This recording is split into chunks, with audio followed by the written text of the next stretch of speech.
आज हम लोग इस वीडियो में बात करने जा रहे हैं एलआईसी असिस्टेंट एग्जाम के प्रीलिम्स एग्जाम के एक्सपेक्टेड कट ऑफ, एक संभावित कट ऑफ के ऊपर हम लोग इस वीडियो में बात करने जा रहे हैं। संभावित कट ऑफ कितने रह सकते हैं यदि हम लोग पहले एग्जाम पैटर्न के ऊपर डालें। उससे पहले एग्जाम जो कंडक्ट करवाएंगे 30 अगस्त एंड 31 अगस्त को एग्जाम कंडक्ट करवाए गए थे। यदि एग्जाम पैटर्न की बात करें तो रीजनिंग थे, मैथ्स थे। मेन जो आपका रीजनिंग और मैथ जो 70 नंबर का है, इसी पर आपके मेरिट डिसाइड किए जाएंगे, आपके कट ऑफ बनाए जाएंगे। जो 30 नंबर के हैं, 30 नंबर के हैं, यहाँ पर ये क्वालिफाइंग नेचर के हैं। यदि आप जनरल में आते हैं तो 14 नंबर, ओबीसी में 12 नंबर चाहिए।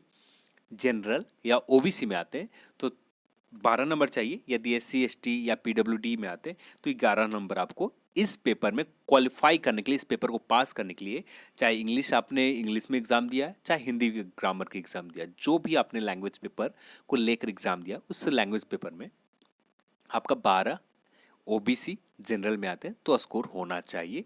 न था आप पेपर में फेल हो जाते हैं, देन ये स्कोर आप कितना भी हाईएस्ट कर, आप 65 ही क्यों ना कर लें, कोई काम का नहीं है। नेक्स्ट पॉइंट पे आते हैं तो यहाँ पर एक लाभ सभी स्टूडेंट को मिले, नेगेटिव मार्किंग प्रीलिम्स एग्जाम में नहीं थे, जो सब लोगों ने भरपूर इसका फ़ायदा उठाया नेगेटिव मार्किंग ना होने की वजह से। अब हम लोग बात करेंगे पेपर लेवल के ऊपर। तो उससे पहले चैनल पर आप नए हैं तो चैनल को पहले सब्सक्राइब कर लें, नोटिफिकेशन बेल आइकन पर क्लिक करके आप नोटिफिकेशन को इनेबल कर दें और वीडियो को लाइक करें और वीडियो को शेयर भी करें।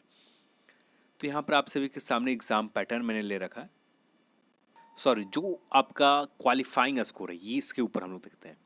SC ST या आप फिजिकल हैंडीकैप्ड में आते हैं तो 11 मार्क्स आपका होना चाहिए किसी भी लैंग्वेज पेपर में आपने एग्ज़ाम दिया हो, चाहे इंग्लिश चाहे हिंदी। उसके बाद मिनिमम क्वालिफाइंग मार्क्स जनरल में आते हैं चाहे ओबीसी में आते हैं तो 12 आपका स्कोर होना चाहिए। इसी तरह से न्यूमेरिकल एबिलिटी में 13 स्कोर, और जनरल या ओबीसी में तो 14 स्कोर होना चाहिए। रीजनिंग में भी 13 और 14 स्कोर आपके होने चाहिए इसी के अकॉर्डिंग। अब आते हैं पेपर के लेवल के ऊपर। तो यहाँ पर सभी के Day 1 में जो एग्ज़ाम लिए गए, चाहे किसी भी शिफ्ट की बात कर ली जाए, रीजनिंग की बात किया जाए सबसे पहले तो रीजनिंग के पेपर इजी लेवल के थे। अब इतना टफ नहीं था कि एक दो प्रश्न जो Day 1 फर्स्ट डे एग्जाम हो, कुछ प्रश्न थे जो मॉडरेट लेवल के थे, जो प्रश्न थोड़ा सा समय लिया। ऐसा नहीं है कि वो प्रश्न बन नहीं सकते, बहुत आसानी से बन जाएंगे, बस समय थोड़ा सा उस प्रश्न को सॉल्व करने में समय ज़्यादा लिया। तो फर्स्ट डे का पेपर ओवरऑल हम कह सकते हैं रीजनिंग का पेपर इजी लेवल थे।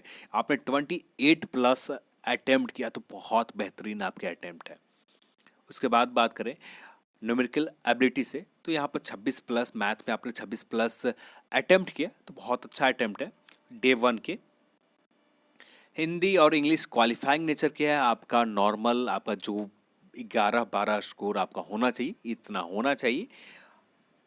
यदि सेकेंड डे की बात करें, रीजनिंग के पेपर बहुत ज़्यादा इजी आ जाते हैं, उससे थोड़ा सा बेहतर इजी। जैसे Day 1 में कुछ प्रश्न में आपका समय लग रहे थे बनाने में, सॉल्व करने में, जबकि Day 2 के कुछ प्रश्न में आप आसानी से 31 जो कैंडिडेट्स जिन्होंने एग्ज़ाम दिया उनसे आप बात करते हैं तो यही रिस्पॉन्स निकल कर आता है। मैक्सिमम लोगों ने 30+ ही अटेम्प्ट किया है, तो यहाँ पर 31+ के आसपास आपका अटेम्प्ट है, तो एक बहुत बढ़िया अटेम्प्ट माना जाएगा। मैथ की बात करें तो यहाँ पर भी 28 के, यहाँ पर इस पेपर में इजी टू मॉडरेट थे, कुछ प्रश्न मॉडरेट थे। Day 1 की बात की जाए या Day 2 की बात की जाए, दोनों में पेपर का level easy to moderate level के थे। इंग्लिश और हिंदी लैंग्वेज पेपर आप सभी लोग जानते हैं ये आपका क्वालिफाइंग नेचर का, इसमें आप टोटल प्रश्न अटेम्प्ट कर चुके हैं तो आपका इतना स्कोर, चाहे हिंदी आपने ले रखा हो चाहे इंग्लिश ले रखा हो, उनमें से इतना स्कोर हो जाता है तो काफ़ी है। अब हम लोग बात कर लेते हैं एक्सपेक्टेड कट ऑफ, एक संभावित कट ऑफ के ऊपर। आप यदि जनरल में आते हैं तो 63 ±3 हो सकते हैं, -3 कम जा सकते हैं या 63 के आसपास रह सकते हैं। EWS में जा आप आते हैं तो EWS के कुछ लोगों का ना बहुत ज़्यादा कट ऑफ कम होंगे, तो यहाँ पर एक बात आप सभी को क्लियर हो जाना चाहिए। EWS जब लगभग अप्रॉक्स 2019 के स्टार्टिंग में जब ये पास किए गए थे बिल, तो उसके बाद से यहाँ पर बहुत सबके पास ऑप्शन मिल चुके थे कि EWS सर्टिफिकेट बनाने के लिए, और सब लोगों ने बना रखा है। तो EWS का सर्टिफिकेट जनरल से ज़्यादा कट ऑफ कम नहीं जाएंगे, थोड़े से कम रहेंगे, 2-3 स्कोर के आसपास। यदि जो एक्चुअल कट ऑफ होंगे, जो ऑथेंटिक कट ऑफ, जो ऑफिशियल कट ऑफ आएंगे, उससे आपको 1-2 अंक ही डिफरेंसेस देखने को मिलेगा। तो यहाँ पर मैंने 58 ले रखा है, 58 प्लस माइनस 3 हो सकती, इतने अटैम्प्ट है, आपको बहुत बेहतर अटैम्प्ट है ये आउट ऑफ 70 में, 70 में। ओबीसी के कट ऑफ हाई जा सकते हैं, जनरल से ज़्यादा डिफरेंस नहीं रहेगा, ईडब्ल्यूएस थोड़ा कम रहेंगे ओबीसी से, पर 61 प्लस माइनस 3 रहेंगे।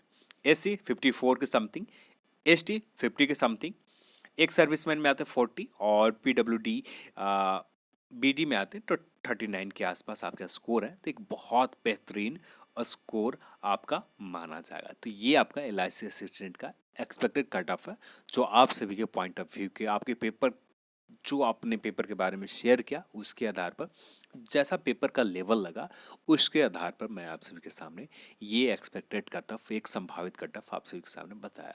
कट ऑफ हाई जाने की ज़्यादा संभावना है क्योंकि पेपर का लेवल आसान था, लोगों ने बहुत अच्छे से अटेम्प्ट किया है। यहाँ पर जो रीजनिंग और मैथ, ये रीजनिंग और मैथ ही यहाँ पर कट ऑफ डिसाइड करने वाले हैं, तो रीजनिंग मैथ सभी लोगों ने बेहतर कर कराया, तो कट ऑफ कम जाने की उम्मीद यहाँ पर बहुत कम ही है। तो ये आप सभी के सामने संभावित कट ऑफ मैंने आप सभी को बताया। तो आज की इस वीडियो में इतना ही। इस वीडियो को देखने के लिए आप सभी को बहुत बहुत धन्यवाद। जय हिंद, जय भारत।